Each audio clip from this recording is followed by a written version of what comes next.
đó được tiền xe ôi xin nhỏ của anh đón đời nha đấy nó chọn bên này cái bên đó tụt tiền xưa nó chọn bên chỗ này là rồi tiền xưa vừa xa đấy hả cho là số là một bên sông ấy nữa mà vừa xa hay tao á để chị sẽ ăn phải xin chơi sông hay gì chưa thấy lấy lo à chị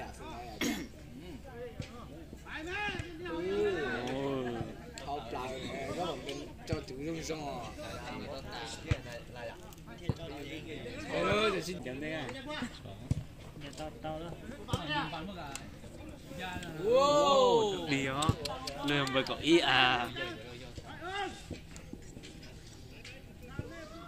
ông bạn nói tao cái đồ chế xưa có lần thôi chứ hai kia thử sáng đấy mà nó nào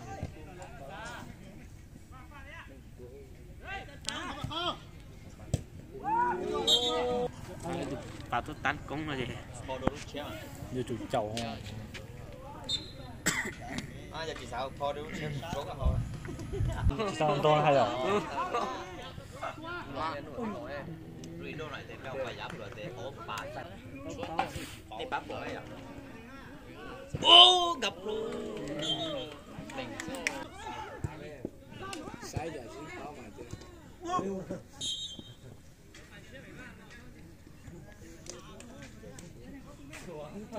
mà cho tía ra nó nói giọt kẹt xí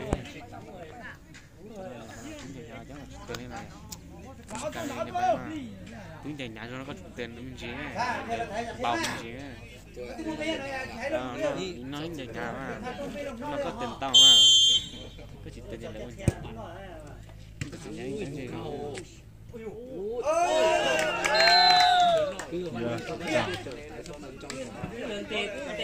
cái nó chính nó à chị à muốn lên từ báo rồi báo thì cho kia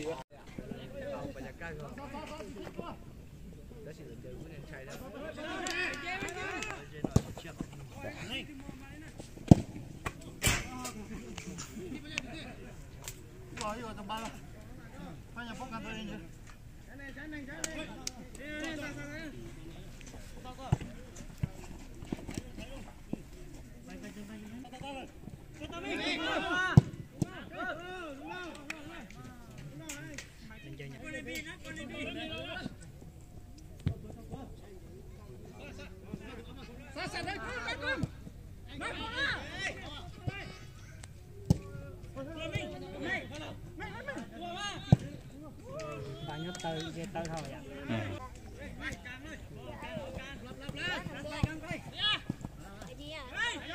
mà kia sẵn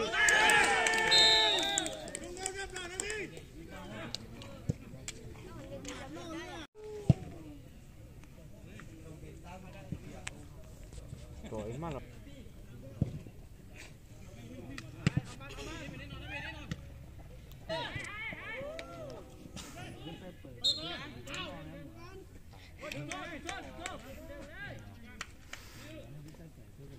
cuốn này nhập lệnh giờ là họ có hai đồ xanh đòi à không phải đại báo thì nó to là cái nào hay là đỡ nó trên tôi tia có cái gì tống như vậy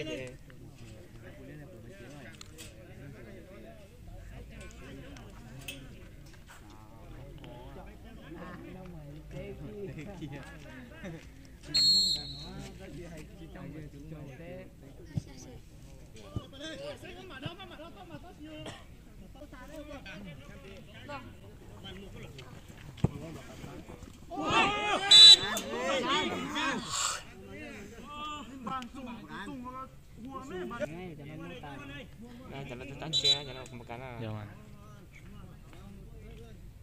một chúng cả chúng một tạo tên thế này cho nó một là tên sự là sắp là một cái tên riêng nó ngoài cho nó cũng sắp này thì chia này cho nó này có để cái chán trên hai xí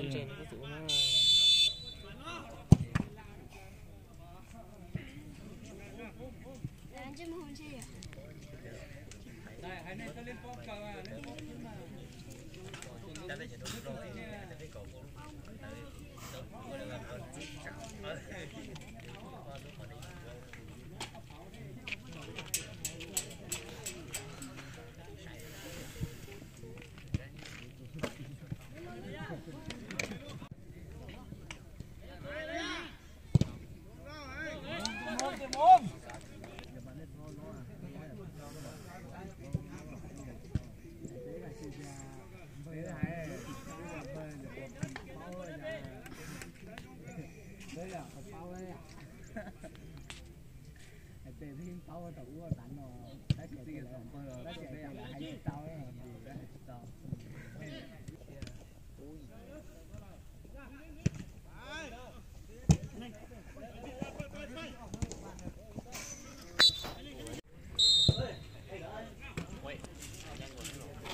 Ui. Xin chào.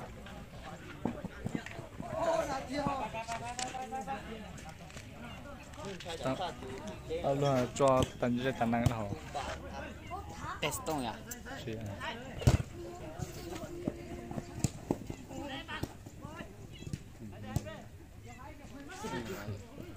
Tiểu.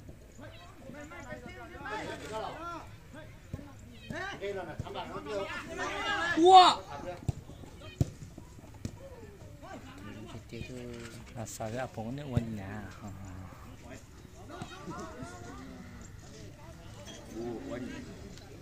Thằng của em ngoài quá trong.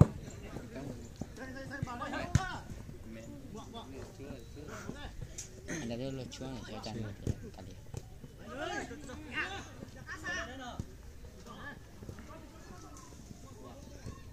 Tôi à sẽ thay nó thì chỉ có hai.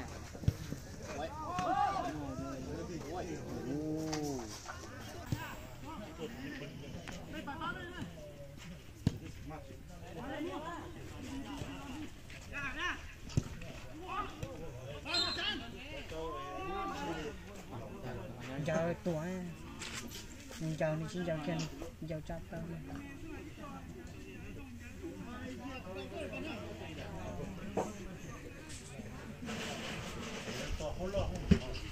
có bỏ thao có phi lép rồi Nuôi chui vậy. Thấy đua tam Wow. Một khổ. tam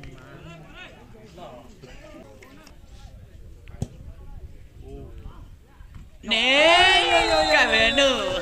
Mình có nói bên đánh đâu đâu xuống. mình đánh trong nó À chỉ bên đánh đấu nọ này. Bên đánh đấu nọ xuống hò. Lấy đánh đấu nọ lấy luôn hò. bì ra là ra bì nhất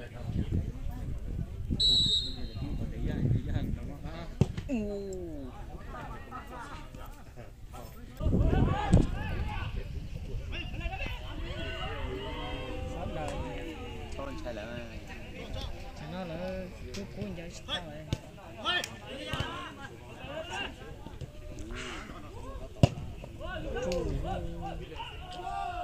nghe là tôi tới chưa tôi Dạ thì nó chả.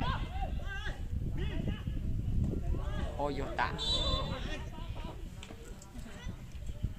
Không có tí tuổi. cái chỗ lon giờ cũ vậy chỗ người gì Con sai giờ tạ. ta không Kia mà. không phải chỗ lon giờ cũ vậy chỗ nên sai ta không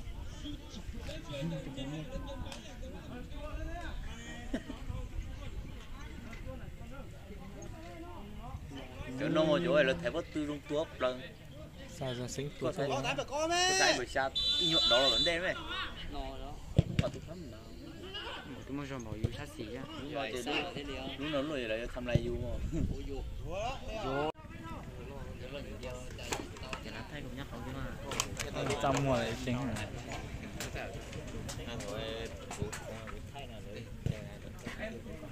Dạ. Mà là thay là cháu nó thay lại là cháu nó để bên đây cái tử Dạ. wow Chẳng ngon. Sinh quá trời rồi. Dù sẽ học thay đổi gì giặt áo thay để. Ôi dạ.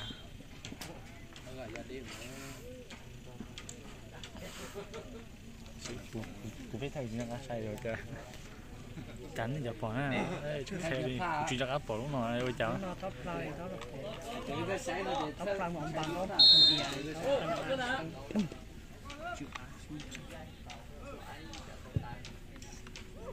cái gì ra sai à Cũng chỉ giặt áo thay rồi áo chơi tạ.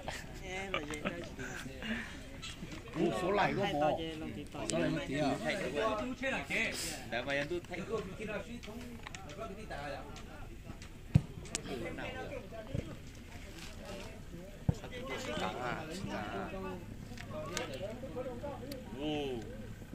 wow Thì sẵn không này.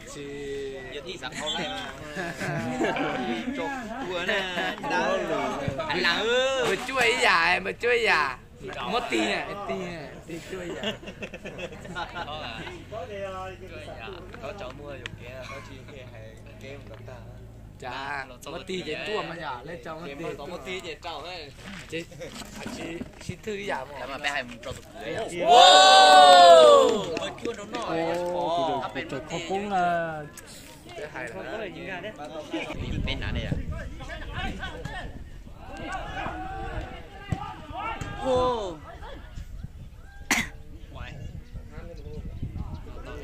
tao mà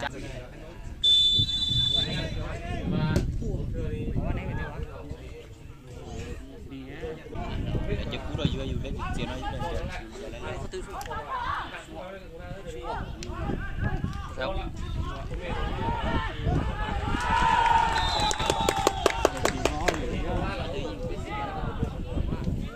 Nó được phơi chụp bao cho nó được. chưa nhưng chỉnh thấu đúng tuổi Ô, đi sẽ tao đi xéo nó thế. đó cái gì phim Wow. nhất để tôi chỉnh này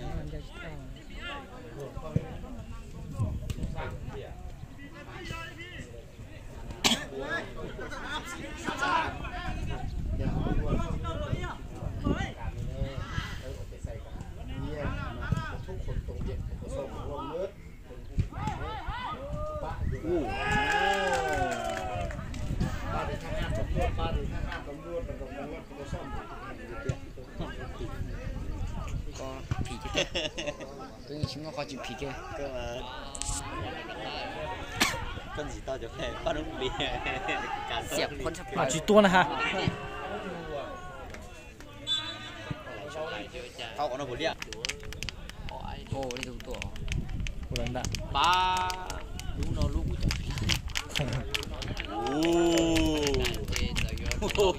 Ô, hai chỉ tiêu cho nó. Ô, hai chỉ tiêu cho nó. Đi lên cho nó phá nó. có mà sao lôi con trọc kia Lên cả là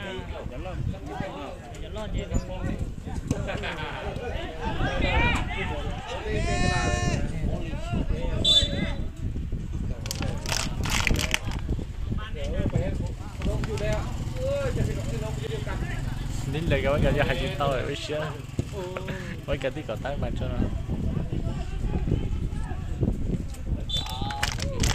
bây giờ tí xíu rồi tao chỉ tao xíu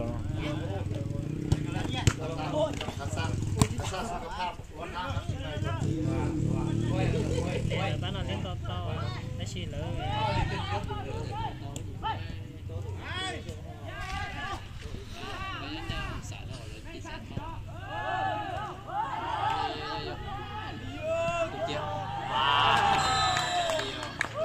Ai phải chuyển tao đấy ra.